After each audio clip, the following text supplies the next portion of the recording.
নির্বাচন আয়োজনই অন্তর্বর্তী সরকারের সর্বোচ্চ অগ্রাধিকার। প্রধান উপদেষ্টার সঙ্গে সংলাপের পর মির্জা ফখরুল দ্রুত ইসি পুনর্গঠনের দাবি। নির্বাচন কমিশন কবে নির্বাচন হবে সেই আমরা একটা রোড ম্যাপ দিতে বলেছি। উনি আমাদেরকে যেটা বলেছেন যেটা আমাদের 1 নম্বর প্রায়োরিটি। ভোটের আগে নির্দিষ্ট সময়ের মধ্যে সংস্কারের প্রস্তাব জামায়াতের।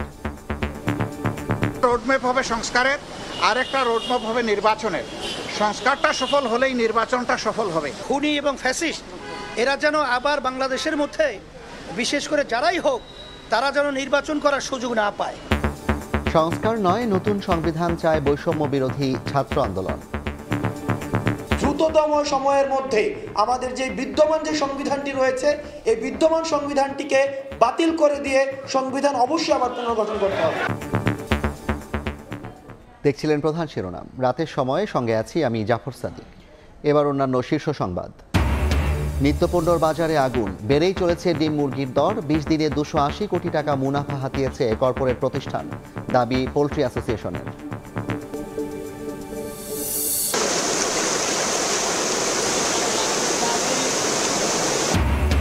পাহাড়ি ঢলে আকস্মিক বন্যার কবলে শেরপুর, মৃত্যু বেড়ে 5। ময়মনসিংহ ডুবেছে নিম্নাঞ্চল, দুর্গতদের উদ্ধারে কাজ করছে সেনাবাহিনী। বগুড়ায় বজ্রপাতে প্রাণ গেল 2 স্কুল ছাত্রের। সিন্ডিকেট ভাঙতে মালয়েশিয়ায় কর্মী পাঠানোর রিক্রুটিং এজেন্সি উন্মুক্ত করার ইঙ্গিত উপদেষ্টার। দেশটিতে বৈধতা না থাকায় 214 বাংলাদেশি সহ 600-র বেশি অভিবাসী আটক। এবং শারদীয় দুর্গোৎসব সামনে রেখে ব্যস্ত কারিগররা, চলছে শেষ মুহূর্তের প্রস্তুতি। সারা দেশে নিরাপত্তা জোরদার, নির্ভয়ে মণ্ডপে যাওয়ার আহ্বান সেনাপ্রধানের।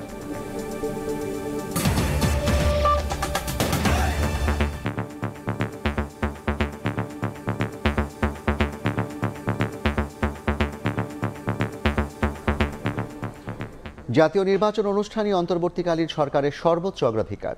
বিএনপিকে এমনই আশ্বাস দিয়েছেন প্রধান উপদেষ্টা ডক্টর মোহাম্মদ ইউনূস।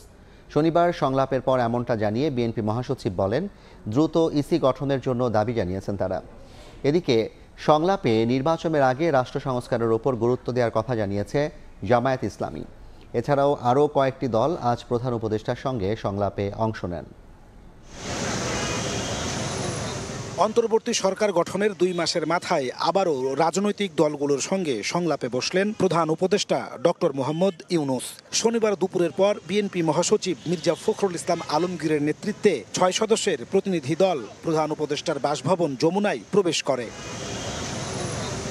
আধা ঘন্টারও বেশি সময় ধরে বিএনপি নেতাদের সাথে আলোচনা করেন প্রধান উপদেষ্টা। পরে মির্জা ফখরুল ইসলাম জানান, নির্বাচনী রোডম্যাপ ছিল তাদের প্রধান আলোচ্য বিষয়, তবে দ্রুত ইসি গঠনেরও দাবি করেছে বিএনপি। নির্বাচন কমিশন কবে নির্বাচন হবে সেই আমরা একটা রোড ম্যাপ দিতে বলেছি। উনি আমাদেরকে যেটা বলেছেন যেটা আমাদের 1 নম্বর প্রায়োরিটি। নির্বাচন অনুষ্ঠান তাদের 1 নম্বর প্রায়োরিটি। প্রধান নির্বাচন কমিশনার এবং কমিশনার সহ তাদেরকে ভুয়া নির্বাচন, ব্যর্থ নির্বাচন, আপনার একটা পক্ষপাত দুষ্ট নির্বাচন করার অভিযোগে তাদেরকে আইনের আওতায় আনার কথা বলেছি। কিছু দলকানা বিচারক যারা আছেন তাদেরকে অপসারণ করার কথা বলেছি।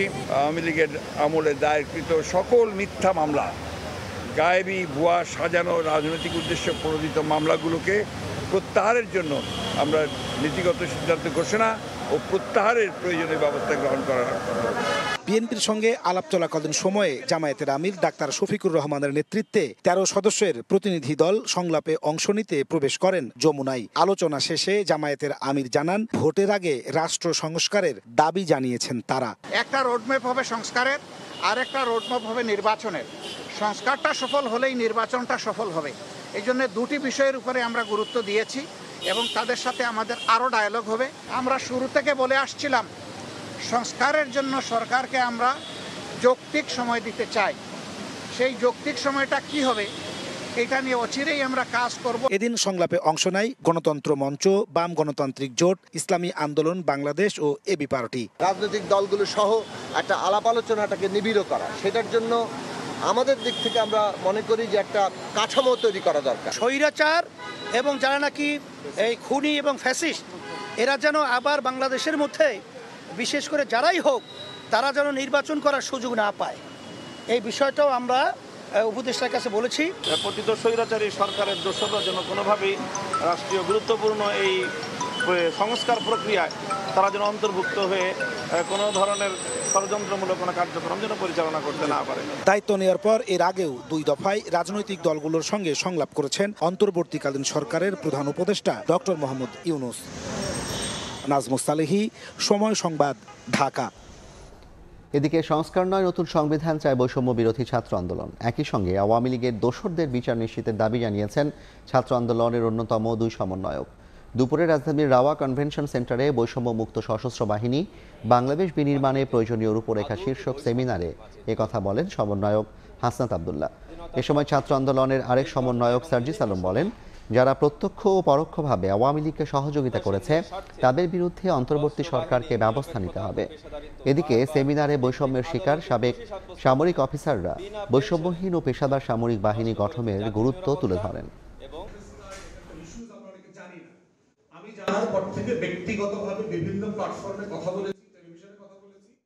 দ্রুততম সময়ের মধ্যে আমাদের যে বিদ্যমান যে সংবিধানটি রয়েছে এই বিদ্যমান সংবিধানটিকে বাতিল করে দিয়ে সংবিধান অবশ্যই আবার পুনর্গঠন করতে হবে। যেই সংবিধান আমাদেরকে একটা ফ্যাসিস্ট ব্যবস্থা কাঠামোকে আমাদেরকে উপহার দিয়েছে, এই সংবিধানকে বিদ্যমান রেখে আমরা আশা করতে পারি না যে আমাদের বিডিআর বিদ্রোহ থেকে শুরু করে যত অপশাসন হয়েছে সেই অপশাসনগুলোর বিচার আমরা নিশ্চিত করতে পারবো। যারা প্রত্যক্ষ এবং পরোক্ষভাবে ওই সরকারকে ফ্যাসিস্ট আওয়ামী লীগকে সহযোগিতা করেছে তাদের বিরুদ্ধে যে ব্যবস্থা নেয়ার সেই ব্যবস্থা এই অন্তর্বর্তীকালীন সরকারকে তাদের সময়ে শেষ করতে হবে। অন্য প্রসঙ্গ, ভারী বর্ষণ ও উজানের ঢলে আকস্মিক বন্যায় শেরপুরে 5 জন মারা গেছেন। ময়মনসিংহ তলিয়েছে নিম্নাঞ্চল। গ্রামের পর গ্রাম ডুবে পানিবন্দী কয়েক লাখ মানুষ চরম দুর্ভোগে দিন কাটাচ্ছেন। এদিকে বগুড়ায় বজ্রপাতে মারা গেছে 2 স্কুল ছাত্র।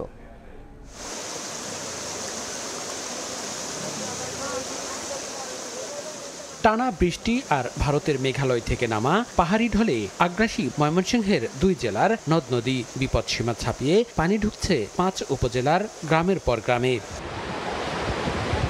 শেরপুরে বৃহস্পতিবার থেকে মহারশী, ভোগাই, চেল্লাখালীর পানি বিপদসীমার উপর দিয়ে প্রবাহিত হচ্ছে। নদী তীরবর্তী ঝিনাইগাতি, নালিতাবাড়ি ও শ্রীবর্দী উপজেলার 60 গ্রামে পানি ঢুকছে। তলিয়েছে 17,000 হেক্টর জমির রোপা আমন ও প্রায় 600 হেক্টর সবজি ক্ষেত। ভেসে গেছে 2 শতাধিক মাছের ঘের। জেলা প্রশাসনের পক্ষ থেকে শুকনো খাবার বিতরণের দাবি করা হলেও বানভাসী মানুষের অভিযোগ তারা কোনো সহায়তা পাননি। বাড়ি ঘর পানি উঠছে এবং আমরা রাস্তাতে বাড়ি ঘর কাগজ দিয়ে ঘর বানাইয়া রয়েছি। ঘর আর পানি, রান্না বাড়া বন্ধ, খাওয়া দাওয়া বন্ধ, গরু বাছুর পানি হচ্ছে। অষ্টআশি বন্যার পরে এরকম পানি আমরা কোনোদিন দেখি নাই। হাজার হাজার টাকার মাছ বেচে গা, অনেক বড় বড় মাছ আছিল পুকুরে, মাছ সব চলে গেছে। প্রশাসন থেকে এখন পর্যন্ত কোনো ত্রাণ সহযোগিতা আসে নাই। পানিবন্দীদের উদ্ধারে স্থানীয় প্রশাসনের পাশাপাশি যোগ দিয়েছে টাঙ্গাইল থেকে আসা সেনাবাহিনীর 4টি উদ্ধারকারী দল। অলরেডি প্রায় 200-র উপরে লোকজন আমরা উদ্ধার করেছি এবং এই কার্যক্রম চলমান থাকবে। আমরা চিন্তা করছি আরও ত্রাণ মানুষের কাছে কিভাবে পৌঁছানো যায়। শেরপুর, জামালপুর, ময়মনসিংহ ও নেত্রকোনার বন্যা পরিস্থিতি আগামী 24 ঘন্টা অব্যাহত থাকবে বলে জানিয়েছে বন্যা পূর্বাভাস ও সতর্কীকরণ কেন্দ্র। তবে 2 থেকে 3 দিনের মধ্যে বন্যা পরিস্থিতি স্বাভাবিক হয়ে আসবে বলে জানান উপবিভাগীয় প্রকৌশলী। ময়মনসিংহ বিভাগ এবং তৎসংলগ্ন উপজেলায় আগামী 24 ঘন্টায় ভারী বৃষ্টিপাতের সম্ভাবনা রয়েছে। যদি আমরা গতকালকে আমাদের ময়মনসিংহ বিভাগের যে প্রধান নদীসমূহ রয়েছে তা পানি বৃদ্ধির যে হারটা ছিল তার যে বৃষ্টিপাতের ফলে যে হারটা তা বর্তমানে অনেকটাই কমে এসেছে। ফলে বর্তমানে যে বৃষ্টির পূর্বাভাস রয়েছে সে বৃষ্টিপাতটা অব্যাহত থাকলেও পানি বাড়ার যে হারটা তা অনেকাংশে কমে আসছে। আগামী 2-3 দিন হালকা থেকে মাঝারি বৃষ্টিপাতের সম্ভাবনার কথা জানিয়েছে স্থানীয় আবহাওয়া অফিস। মনিরুজ্জামান প্রান্ত, সময় সংবাদ। ভোক্তাকে স্বস্তি দিতে সরকার নিত্যপণ্যে যৌক্তিক মূল্য নির্ধারণ করে দিলেও বাজার সিন্ডিকেটের কাছে অসহায় সাধারণ মানুষ। ক্রেতা বিক্রেতা এমন অভিযোগ করলেও উল্টো ব্যবসায়ীদের সদিচ্ছার অভাবকে দায়ী করছে কৃষি বিপণন অধিদপ্তর। শাহজাহান খানের ছবিতে ফরহাদুর রহমানের রিপোর্ট।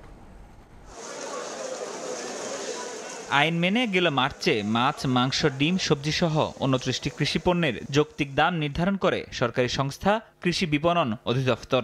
সেপ্টেম্বরে সেই দাম কিছুটা বাড়িয়ে ব্রয়লার, সোনালী মুরগি ও ডিমের দাম পুনরায় নির্ধারণ করে প্রাণী সম্পদ অধিদপ্তর। সেপ্টেম্বরের শেষে এসে দেখা যাচ্ছে নির্ধারিত দামে বাজারে মিলছে না কোনো পণ্যই। কেন বাজারে সেই দামের বাস্তবায়ন নেই এমন প্রশ্নে কৃষি বিপণন অধিদপ্তর বলছে, একদিকে ঠেকানো যাচ্ছে না হাত বদলে মুনাফা লুটের প্রবণতা, অন্যদিকে রয়েছে ব্যবসায়ীদের সদিচ্ছার অভাব।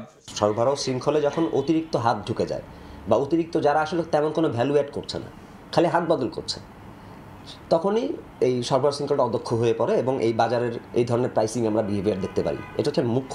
অবশ্য এমন সহজ সরল পথে হাঁটছেন না পাইকারি ব্যবসায়ীরা। তারা সামনে আনছেন চাহিদা যোগানের সম্পর্ককে। আর খুচরা বিক্রেতারা বলছেন, এখনো বাজারে সক্রিয় রয়েছে ইচ্ছেমতো দামে পণ্য বিক্রি করা সিন্ডিকেট। কাঁচামালের বাজার আমদানি যদি কম হয়, ওই 1-2টা বাইরে জায়গা, 5টা বাইরে জায়গা, যারা এলসি করে তারা বিভিন্ন অজুহাত দেখাইতেছে, এলসি বন্ধ, সরবরাহ নাই, মালের সরবরাহ কম। সাধারণ ভোক্তাদেরও দাবি, অসাধু ব্যবসায়ীদের কারণে কমছে না নিত্যপণ্যের দাম। সিন্ডিকেটটা আগে প্রচারে ছিল, এখন নীরবতাভাবে কাজ করছে। যে কোনো সরকারে আসুক, তারা যদি তাদের ব্যবসায়ীদের থেকে একটা বিগ অ্যামাউন্ট নিয়ে রাখে, তো ওই ব্যবসায়ীরা কি করবে? অর্থনীতিবিদরা বলছেন, নিত্যপণ্যের দাম সহনীয় রাখতে সরকারকে মনিটরি পলিসি ও যৌক্তিক মূল্য নির্ধারণে নজর দিতে হবে। বড় বড় যে কোম্পানিগুলো যাতে ডিমের বাজার বা ব্রয়লার মুরগির যে মার্কেটটা আছে সেইটাকে যাতে প্রভাবিত না করতে পারে। বাজার ব্যবস্থাপনা জোরদার করতে পারলে মূল্যস্ফীতি অনেকাংশে কমে আসবে বলেও মনে করেন এই অর্থনীতিবিদ। তারা একটা প্রেসারের মধ্যে থাকবে। ফরহাদুর রহমান, সময় সংবাদ, ঢাকা। উৎপাদক, মধ্যস্বত্বভোগী, পাইকার আর সবশেষে খুচরা, কোনো পর্যায়েই ক্রয় বিক্রয়ের কোনো রসিদ দেয়া নেওয়া হয় না ডিম ব্যবসায়ীদের। আর এই কারসাজিতে চট্টগ্রামে লাগামহীন ডিমের বাজার। যদিও পাইকার ব্যবসায়ীদের দাবি, এখানে তাদের কারসাজির কোনো সুযোগ নেই। উৎপাদক পর্যায়ে বাড়াতে হবে মনিটরিং। আশরাফুল আলম মামুনের ছবিতে ফেরদৌস লিপির রিপোর্ট। চট্টগ্রামে প্রতিদিন প্রায় 25 লাখ ডিমের চাহিদা রয়েছে, যার প্রায় 80% টাঙ্গাইল ও বাকি অংশ আসে গাজীপুর ও সাভার থেকে, যা সরবরাহ করেন পাহাড়তলী বাজারের পাইকাররা। মাসখানেক ধরে অস্থির বন্দরনগরী ডিমের বাজার। চট্টগ্রামের পাইকারি বাজারে ডিমের ডজন 154 টাকা আর খুচরায় বিক্রি হচ্ছে 175 টাকায়, যা সরকার নির্ধারিত দাম থেকে 33 টাকা বেশি। ভোক্তা অধিকার সংরক্ষণ অধিদপ্তরের অভিযানেও মিলেছে দাম নিয়ে কারসাজি। অসাধু ব্যবসায়ীদের কাছে পাওয়া যায় না ক্রয় বিক্রয়ের রসিদ। অধিক মুনাফার জন্য ডিমের ক্রয় ও বিক্রয় মূল্য লুকিয়ে রাখে। ক্রয় ভাউচার তো উনি রাখছেন না, আবার উনি নিজেও আবার বিক্রয় ভাউচারটা দিচ্ছেন না। উনি কিন্তু পাইকারি বিক্রেতা। একজন খুচরা বিক্রেতা যেটা করতে পারেন যে আমাকে ভাউচার দেয়নি, তো এই অজুহাতটা দেখিয়ে খুচরা বিক্রেতা মিথ্যারও আশ্রয় নেয় যে ডিমের আমি বেশি দাম দিয়ে কিনেছি। পাহাড়তলী বাজারে ডিমের দামের কারসাজির সত্যতা মিলেছে বিভিন্ন প্রতিষ্ঠানের বিরুদ্ধেও। উৎপাদন পর্যায়ে কঠোর মনিটরিং না থাকাকেই দুষছেন পাইকাররা। আমরা তো এটা প্রোডাকশন করতেছি না, প্রোডাকশন ওইখান থেকে হইতেছে, তাহলে ওইখানে যাওয়ার দরকার। মেন দরকার হলো গাড়িতে। যারা আনে ওরা মালগুলো দিনে আনে দিনে বিক্রি করে, এখানে স্টক করা তো দিন কোনো সুযোগ নাই। মূল জায়গাতে হাত দিলে এখানে অটোমেটিক কমে যাবে। ভোক্তা অধিকার নিয়ে কাজ করা সংগঠন ক্যাব বলছে, ডিমের বাজারের অস্থিরতার কারণ চিহ্নিত হলেও জরিমানাতে সীমাবদ্ধ আইনি ব্যবস্থা। কর্পোরেট গ্রুপ, আবার কয়েকজন বড় আমদানি পাইকারি ব্যবসায়ী, তারা এগুলোর সাথে জড়িত। তো তারা আসলে ম্যানিপুলেট করে দামটা বৃদ্ধি করতেছে। এটাই ছিল আসলে মূল কারণ। যেহেতু দীর্ঘদিন ধরে অনিয়ম করে পার পেয়ে যাচ্ছেন, তারা বারবার কিন্তু এই অনিয়মে উৎসাহিত হচ্ছেন। সরকার নির্ধারিত দামে ডিম বিক্রি নিশ্চিতে পদক্ষেপ নেওয়ার আহ্বান সাধারণ মানুষের। ফেরদৌস লিপি, সময় সংবাদ, চট্টগ্রাম। রাতের সময় আরও থাকছে। কর্ণফুলী টানেল সহ মেগা প্রকল্পের দুর্নীতি অনুসন্ধানে চট্টগ্রামে শ্বেতপত্র কমিটি। উন্নয়নের আড়ালে ৯-৬ অভিযোগ স্থানীয়দের, সবাইকে সচেতন হওয়ার আহ্বান। এবার আর সিন্ডিকেট করে মালয়েশিয়ায় কর্মী পাঠাতে দেওয়া হবে না, রিক্রুটিং এজেন্সি উন্মুক্ত করে দেওয়ার কথা জানালেন প্রবাসী কল্যাণ উপদেষ্টা doctor Asif Nazrul. Work permit পেয়েও যেতে না পারা 18,000 কর্মীকে দ্রুত পাঠানোর চেষ্টা চলছে বলেও জানান তিনি। এছাড়া মধ্যপ্রাচ্য প্রবাসীদের জন্য 2 সপ্তাহের মধ্যে বিমানবন্দরে বিশেষ লাউঞ্জের ব্যবস্থা করা হবে বলেও জানান উপদেষ্টা। মালয়েশিয়ায় বেঁধে দেওয়া সময়সীমা গত 31 মের মধ্যে দেশটিতে যেতে না পেরে প্রায় 18,000 বাংলাদেশি কর্মীর ভবিষ্যৎ নিয়ে দেখা দেয় অনিশ্চয়তা। দায়িত্ব গ্রহণের পর থেকেই বিষয়টি শুরু হওয়ার চেষ্টা করে আসছিল অন্তর্বর্তী সরকার। শুক্রবারের ঝটিকা ঢাকা সফরে মালয়েশিয়ার প্রধানমন্ত্রী কাজের অনুমতি পেয়েও যেতে না পারা কর্মীদের দ্রুত সেদেশে নিতে ব্যবস্থার আশ্বাস দিয়ে যান। এ অবস্থায় সিন্ডিকেটের হাত থেকে রক্ষা করতে মালয়েশিয়ায় লোক পাঠানোর রিক্রুটিং এজেন্সি উন্মুক্ত করে দেয়া হবে বলেও জানালেন প্রবাসী কল্যাণ ও বৈদেশিক কর্মসংস্থান উপদেষ্টা। 100 জনের যে সিন্ডিকেট ছিল, সিন্ডিকেট শব্দটা উচ্চারণ করিনি, আমি বলেছি যে রিক্রুটমেন্ট প্রসেসটাকে ওপেন করে দেওয়ার জন্য সকল আপনার যারা রিক্রুটিং এজেন্সি আছে সবার জন্য ওপেন করার জন্য, ট্রান্সপারেন্ট করার জন্য। মালয়েশিয়ায় কর্মরত বাংলাদেশি জনশক্তির স্বাস্থ্য ও পেশাগত নিরাপত্তা কল্যাণের লক্ষ্যে শনিবার বিকেলে প্রবাসী কল্যাণ ও কর্মসংস্থান মন্ত্রণালয়ের আওতাধীন ওয়েজ ওনার্স কল্যাণ বোর্ডের সঙ্গে চুক্তি হয় মালয়েশিয়ার সামাজিক নিরাপত্তা সংস্থা পার্কেসুর। অনুষ্ঠানে প্রধান অতিথির বক্তব্যে ডক্টর আসিফ নজরুল আরও জানান, মধ্যপ্রাচ্যের দেশগুলোতে কর্মরত শ্রমিকদের যাতায়াতের বিড়ম্বনা এড়াতে তাদের জন্য বিমানবন্দরে চালু করা হচ্ছে বিশেষ লাউঞ্জ। 2 সপ্তাহ মধ্যে হয়ে যাবে, আমরা জায়গাও মোটামুটি ঠিক করেছি এবং এটা ইনশাআল্লাহ এটা হলে আমাদের প্রবাসী শ্রমিক ভাইদের যন্ত্রণার অনেক লাঘব হবে। এটার পাশাপাশি অন্যান্য যে সুযোগ সুবিধা, ওনারা এয়ারপোর্টে যাওয়ার সাথে সাথে প্লেনে ওঠার আগ পর্যন্ত, প্লেনে ওঠার আগে যে লাউঞ্জটা আছে লাস্ট লাউঞ্জ, সেটুকু পর্যন্ত তাকে প্রতিটা স্তরে ওনাদের সাথে মানুষ থাকবে। পার্কেসোর গ্রুপ চিফ এক্সিকিউটিভ জানান, মালয়েশিয়ায় কর্মরত বাংলাদেশি শ্রমিকদের সঙ্গে সে দেশের শ্রমিকদের বৈষম্য নিরসন ও তাদের নিরাপত্তা নিশ্চিতে তারা প্রতিশ্রুতিবদ্ধ। We want to look into welfare of workers. That's why there's no discrimination between the local workers and also the foreign workers. That is the reason why we embark into social protection. মালয়েশিয়ায় নতুন কর্মী পাঠাতে সে দেশের সঙ্গে আলোচনা চলছে বলেও জানান প্রবাসী কল্যাণ উপদেষ্টা। সাদিকুর রহমান, সময় সংবাদ, ঢাকা। অবৈধভাবে বসবাসের অভিযোগে মালয়েশিয়ায় 214 বাংলাদেশি সহ 602 জন অভিবাসীকে আটক করা হয়েছে। গোয়েন্দা তথ্যের ভিত্তিতে চালানো হয় অভিযান। এ অবস্থায় আতঙ্ক ছড়িয়ে পড়েছে প্রবাসী বাংলাদেশিদের মধ্যে। মালয়েশিয়া থেকে মোহাম্মদ আব্দুল কাদেরের রিপোর্টে বিস্তারিত। মালয়েশিয়ার সেলাঙ্গোর রাজ্যের শাহ আলম জেলার তামান শ্রীমুদা এলাকায় অভিযান চালিয়ে শনিবার দুপুরে 214 বাংলাদেশি সহ অন্তত 600-র বেশি অভিবাসীকে আটক করেছে দেশটির ইমিগ্রেশন বিভাগ। গোয়েন্দা তথ্যের ভিত্তিতে পরিচালনা করা হয় এই অভিযান। এতে অংশ নেন দেশটির বিভিন্ন বাহিনীর প্রায় 450 কর্মকর্তা। অভিযানের শুরুতে 1091 জন বিদেশির কাগজপত্র যাচাই বাছাই করা হয়। পরে 602 জনের কাছে দেশটিতে অবস্থানের বৈধ কাগজপত্র না থাকা এবং অতিরিক্ত সময় থাকার দায়ে আটক করা হয়। এই অবস্থায় আতঙ্ক ছড়িয়ে পড়ে প্রবাসী বাংলাদেশিদের মাঝে। বাংলাদেশ সরকারের কাছে আবেদন জানাচ্ছি যে মালয়েশিয়ার সরকারের সাথে কথা বলে যত দ্রুত এটার একটা পদক্ষেপ নেওয়া যায়, এতে করে আমাদের রেমিটেন্সের প্রভাবও বাড়বে এবং যারা অবৈধ প্রবাসী বাংলাদেশ এখানে আছে তারাও খুব ফ্রিলি কাজ করতে পারবে। আটকদের মধ্যে 214 জন বাংলাদেশি ছাড়াও নেপালের 115, মিয়ানমারের 86, ইন্দোনেশিয়ার 81, ভারতের 60, পাকিস্তানের 34, শ্রীলঙ্কার 10 এবং একজন করে আলজেরিয়া ও ফিলিপিন্সের নাগরিক রয়েছেন। এদের মধ্যে 19 থেকে 53 বছর বয়সী 505 জন পুরুষ এবং 97 জন নারী। মোহাম্মদ আব্দুল কাদের, সময় সংবাদ, কুয়ালালামপুর, মালয়েশিয়া। ছাত্র আন্দোলনে শুধু উত্তরায় 28 জন নিহত এবং আহত হয়েছেন 197 জন। এখনও নিখোঁজ রয়েছেন একজন। সকালে মাইলস্টোন কলেজে সংবাদ সম্মেলনে এ তালিকা প্রকাশ করে 24-এর উত্তরা সংগঠন। এ সময় সন্তানদের স্মৃতিচারণ করতে গিয়ে কান্নায় ভেঙে পড়েন মায়েরা। জিসান, তুমি আমাকে ছাইড়া যাও না। তখন আমার বড় ছেলে বলছে, জিসান ছাইড়া গেল, আমি তোমাকে ছাইড়া যাব না। কিন্তু আমার বড় ছেলে 3 দিন পরে আমাকে ছাইড়া যায়। রাজধানীর উত্তরায় ছাত্র আন্দোলনে হতাহতের তালিকা প্রকাশের সংবাদ সম্মেলনে এসে কান্নায় ভেঙে পড়েন রমিজউদ্দিন কলেজের সাবেক ছাত্র আব্দুল্লাহ বিন জাহিদের মা। ছিলেন আহত নিহত অন্য শিক্ষার্থীদের স্বজন সহপাঠীরা। আমার সন্তান নাই, আমার সন্তান পায়ের উপরে রয়েছে রক্তে, আমার কাপড় চোপড় বাইসা গেছে। 24-এর উত্তরা নামে সংগঠন আয়োজিত সংবাদ সম্মেলনে জানানো হয়, কেবল উত্তরায় সংঘর্ষে নিহত হয়েছেন 28 জন, আহত হয়েছেন 197 জন। এখনো খোঁজ পাওয়া যায়নি একজনের। অধিকাংশ নিহত এবং আহত হয়েছে মাথায়, উরুতে, চোখে, পায়ে, কোমরে, পাজরে বুলেটের আঘাতে এবং পুলিশ এবং ছাত্রলীগের লাঠিচার্জে আমরা অনেককে আহত নিহত দেখেছি। এ সময় হতাহতের তালিকা তুলে দেওয়া হয় জুলাই শহীদ স্মৃতি ফাউন্ডেশনের সাধারণ সম্পাদক ও মীর মুগ্ধের বড় ভাই মানবুবুর রহমান স্নিগ্ধের হাতে।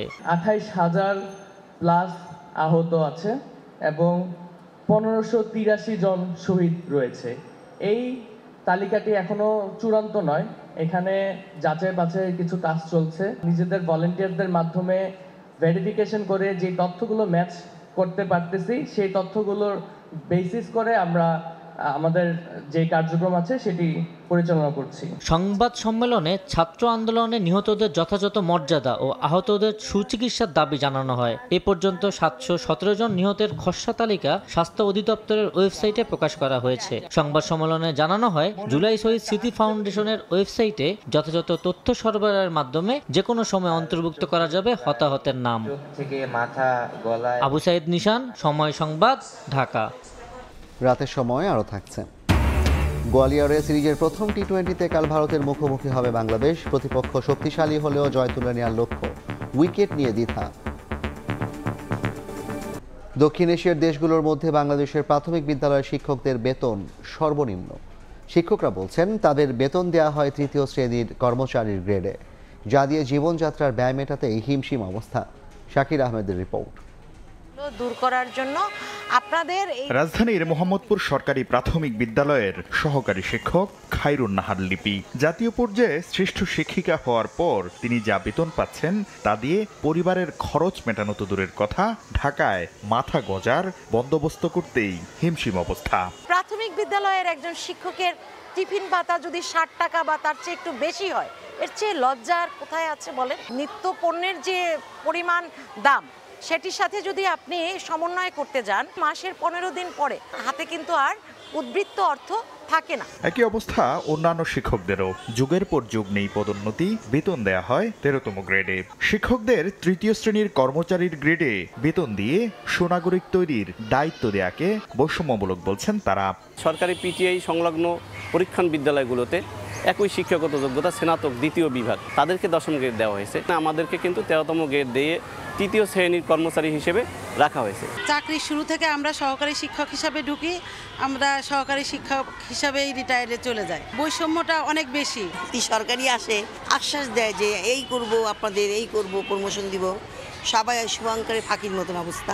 দক্ষিণ এশিয়ায় সবচেয়ে কম বেতন পান বাংলাদেশের প্রাথমিক বিদ্যালয়ের শিক্ষকরা, অঙ্কে যা $170। মালদ্বীপের শিক্ষকরা বাংলাদেশের শিক্ষকদের তুলনায় প্রায় 5 গুণ অর্থাৎ $953 বেতন পান। শিক্ষাবিদরা বলছেন মেধাবীদের এই পেশায় আকৃষ্ট করতে সামাজিক মর্যাদা ও বেতন সহ সুযোগ সুবিধা বাড়ানোর বিকল্প নেই।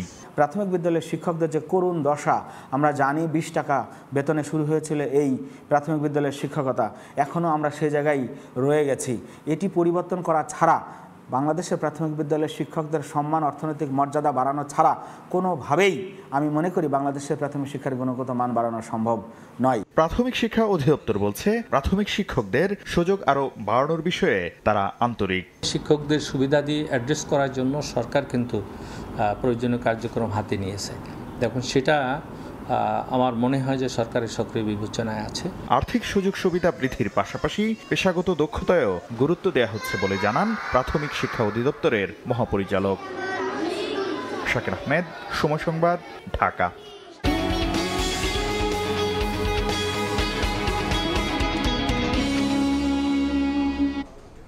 বন্দরনগরী চট্টগ্রামে আওয়ামী শাসন আমলের নানা খাতের দুর্নীতি অনিয়মের তথ্য সংগ্রহ করল শ্বেতপত্র প্রণয়ন কমিটি। মেগা প্রকল্প সহ উঠে আসে সরকারি নানা খাতে অনিয়মের তথ্য।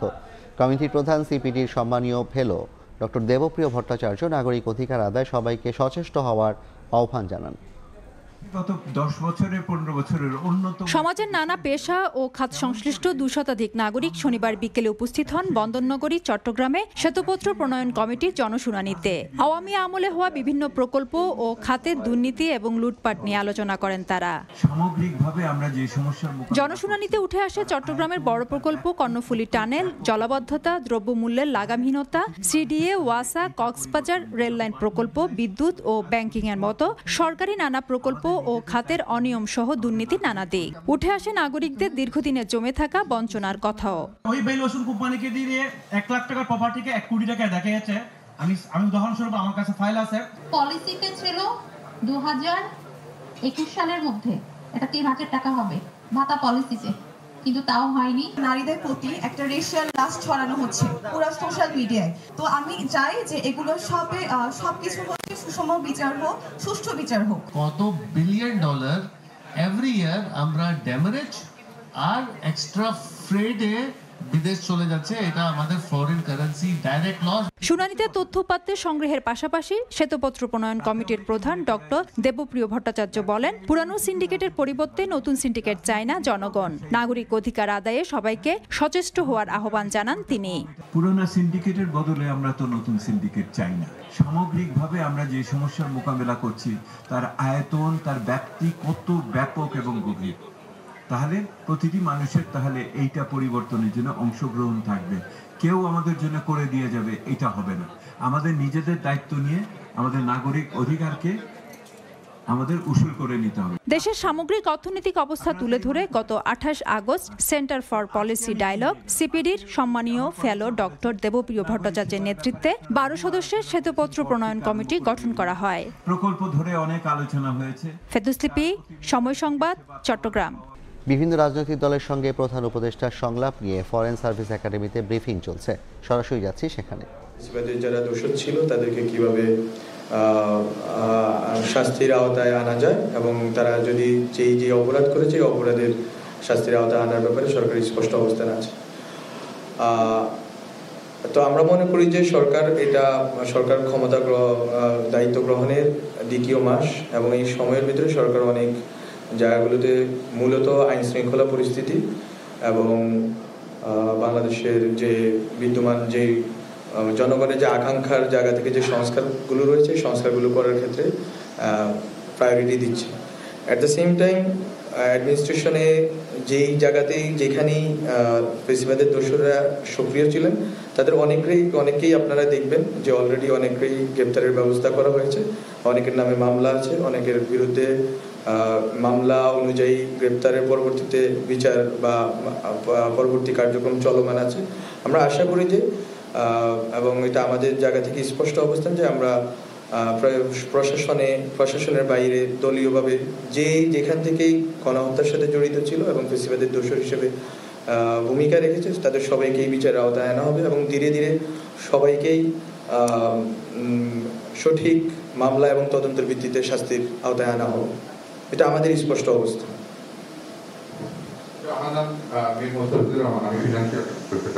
আমার প্রশ্নটি হচ্ছে যে বিএনপির সাথে যে সংলাপ হয়েছে তারেক জিয়াকে ফেরানোর ব্যাপারে কোনো আলোচনা হয়েছে কিনা, আর দ্বিতীয়টি হচ্ছে যে সেক্রেটারি বলেছেন বিএনপির সেক্রেটারি যে ওনারা আপনাদের সাথে আলোচনা করেছেন শেখ হাসিনার ভারতের অবস্থানের বিষয়ে সরকার অনুরোধ করেছেন যে ভারতের সাথে কথা বলার, এই বিষয়ে আসলে আপনাদের অবস্থাটা কি?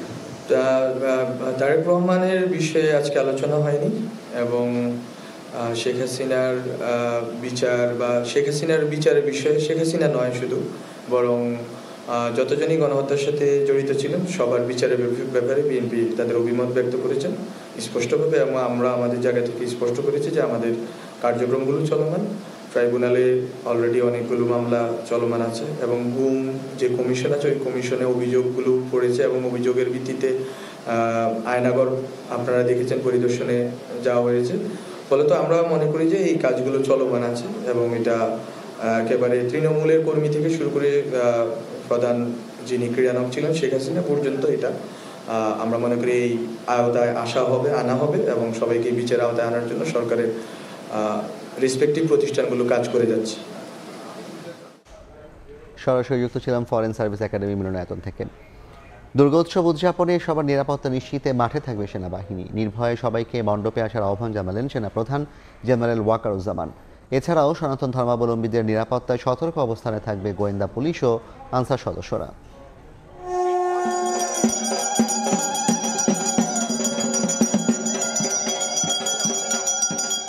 আশ্বিনের শুক্লপক্ষ হয়েছে দেবী পক্ষের সূচনা। দোলায় চেপে মর্তে আসবেন দেবী, সঙ্গ দেবেন কার্তিক, গণেশ, লক্ষ্মী, সরস্বতী। হিন্দু ধর্মাবলম্বীদের এই বিশ্বাস থেকেই চলছে শারদীয় দুর্গোৎসবের শেষ সময়ের প্রস্তুতি। তবে দেশের বিভিন্ন স্থানে সনাতন সম্প্রদায়ের উপর বিচ্ছিন্ন হামলার খবরে চিন্তার মেঘ ঘনীভূত হচ্ছে। নিরাপত্তা নিয়েও সৃষ্টি হয়েছে শঙ্কা। অনেকটা অন্যরকম পরিস্থিতি, তারপরেও মা দুর্গা যা করবে ভালোর জন্যই করবে, সবার মঙ্গল করবে তিনি। সবাই আমাদের পাশে থাকবে, আমরাও পাশে থাকবো। দুর্গাপূজার সার্বিক নিরাপত্তা পরিস্থিতি পরিদর্শনে শনিবার রাজধানীর ঢাকেশ্বরী মন্দিরে যান সেনাবাহিনী প্রধান জেনারেল ওয়াকারুজ্জামান। এ সময় নির্ভয়ে পূজা মণ্ডপে আসার আহ্বান জানান সেনাপ্রধান। বলেন, নির্বিঘ্নে দুর্গোৎসব উদযাপনে জেলায় জেলায় সেনা সদস্য মোতায়েন করা হয়েছে। সবাই যার যার ধর্ম শেষে পালন করবে, সেজন্য যা কিছু করতে হয় সেটা আমরা করব। আমরা যে এখন মাঠে আছি, আপনারা নির্ভয়ে আপনাদের পূজা মণ্ডপে যাবেন। এদিকে আসন্ন দুর্গাপূজায় নিরাপত্তা নিশ্চিত করতে শুধু রাজধানী নয়, সারা দেশেই গোয়েন্দা পুলিশ সতর্ক অবস্থানে থাকবে বলে জানিয়েছে নবনিযুক্ত ডিবি প্রধান। পূজা উৎসবে পুলিশের পাশাপাশি ডিবির টিম সাদা পোশাকে দায়িত্ব পালন করবে, যাতে উৎসবে মেতে উঠতে পারে প্রিয় নগরবাসী। অন্যদিকে খিলগাঁওয়ে আনসার ও গ্রাম প্রতিরক্ষা বাহিনীর সদর দফতরে সংবাদ সম্মেলনে পূজার নিরাপত্তা নিশ্চিতে 32,666টি মণ্ডপে 2,12,192 জন প্রশিক্ষণপ্রাপ্ত আনসার ভিডিপি সদস্য মোতায়েন করা হবে বলে জানান বাহিনী প্রধান। পুলিশ এবং আমরা সমন্বিত করে বাংলাদেশ সেনাবাহিনীর সাথেও সমন্বয় করে আমরা এই পূজা মণ্ডপগুলো প্রত্যেকটাতেই মূলত আমরা যেটা করছি, যেগুলো অতি গুরুত্বপূর্ণ, সেগুলোতে আমাদের মূলত 8 জন করে থাকবে। এবছর প্রথমবারের মতো 64টি জেলায় আনসার ব্যাটালিয়নের 92টি টিম মোবাইল স্ট্রাইকিং ফোর্স হিসেবে কাজ করবে। ধ্রুব ব্যানার্জি, সময় সংবাদ, ঢাকা। ভারতের বিপক্ষে টি-20 সিরিজে টাইগার একাদশে ফিরতে পারেন মেহেদী হাসান মিরাজ। 3 পেসারের সঙ্গে বাংলাদেশ একাদশ সাজতে পারে 7 জেনুইন ব্যাটসম্যান নিয়ে। সেক্ষেত্রে টিম ইন্ডিয়ায় 8 ডানহাতি ব্যাটসম্যান থাকলে অপেক্ষা বাড়তে পারে রাকিবুলের। গোয়ালিয়র থেকে জানাচ্ছেন মাহবুব রিমন। হিসেবে 104 দিন, যে সময় বদলে গেছে প্রেক্ষাপট, পাল্টে গেছে পরিস্থিতি। সাকিববিহীন টাইগারদের টি-20তে নতুন যাত্রা শুরু। প্রশ্ন তবে সেখানে কেমন হবে বাংলাদেশের একাদশ? শ্রীমান্ত মাধবরাও সিনথিয়ার ঘরোয়া লিগের ইতিহাস বলে এই উইকেটে বয় রানের ফোয়ারা। তবে ম্যাচটির আগের দিন তাওহিদ হৃদয় সংবাদ সম্মেলনে জানিয়েছেন, উইকেট দেখে মনে হয়েছে স্লো অ্যান্ড লো, তাই তো তার প্রভাব পড়তে পারে একাদশেও। ওপেনিং স্লটে পারভেজ হোসেন ইমন নাকি তানজিদ তামিম, এই মুহূর্তে এটাই এখন বড় আলোচ্য। তবে গেল 3 দিনের অনুশীলন দেখে এটা বোঝা গেছে, ওপেনিংয়ে হয়তো শেষ পর্যন্ত লিটনের সঙ্গী হতে পারেন তামিমই। নিজের ফর্মে আছে কার্তিক, তবুও শান্ত, অটো চয়েস। 4 নম্বরে তাওহিদ হৃদয় মিডল অর্ডারের ভরসার বড় নাম, বড় স্কোরের দায়িত্বটাও নিতে হবে তাকেই। এ দফায় হয়তো টিকে যাবেন নানা আলোচনা সমালোচনায় থাকা মাহমুদুল্লাহ রিয়াদও। ব্যাটিং গভীরতা বাড়াতে খেলানো হতে পারে জাকের আলী অনিককে। তবে সবশেষ বিশ্বকাপে তারও মন অদ্ভুতরে ব্যাটিং অ্যাপ্রোচের পর তাকে নিয়ে দৌড় টানায় টিম ম্যানেজমেন্ট। সাথে মেহেদি আর মাহিদি, দুজনের মধ্যে এগিয়ে মিরাজ। 8 রিশাদ হতে পারেন এ ম্যাচে ক্যাপ্টেনের তুরুপের তাস। টাইগারদের পেস বিপ্লবে অন্তত সংক্ষিপ্ত সংস্করণে তানজিম সাকিবের জায়গা নিশ্চিত। অভিজ্ঞতা আর উইকেটের বিবেচনায় খেলবেন মুস্তাফিজও, শরীফুল নাকি তাসকিন, এ নিয়ে কিছুটা দ্বিধায় টিম ম্যানেজমেন্ট। তবে শেষ পর্যন্ত একাদশ যাই হোক না কেন, তাদের জয় করতে হবে প্রায় 30,000 দর্শকের চাপ। সঙ্গে 2026 বিশ্বকাপের জন্য প্রমাণ করতে হবে নিজেদের, কারণ অধিনায়ক তো আগেই সাফ জানিয়েছেন, খারাপ করলেই তৈরি আছে পাইপলাইনের ক্রিকেটার। মাহবুব রিমন, সময় সংবাদ, গোয়ালিয়র, মধ্যপ্রদেশ, ভারত। এ পর্যায়ের শীর্ষ সংবাদগুলো জানিয়ে দিচ্ছি আরেকবার। নির্বাচন আয়োজনই সরকারের অগ্রাধিকার, সংলাপের পর মির্জা ফখরুল। ভোটের আগে সংস্কার প্রস্তাব জামায়াতের, একযোগে চলবে সংস্কার ও নির্বাচনের প্রস্তুতি।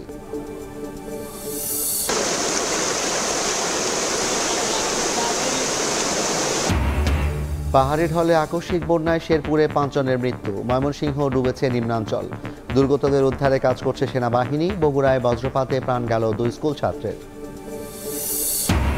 এবং নিত্যপণ্যের বাজারে আগুন, বেড়েই চলেছে ডিম মুরগির দর। 20 দিনে 280 কোটি টাকা মুনাফা হাতিয়েছে কর্পোরেট প্রতিষ্ঠান, দাবি পোল্ট্রি অ্যাসোসিয়েশনের।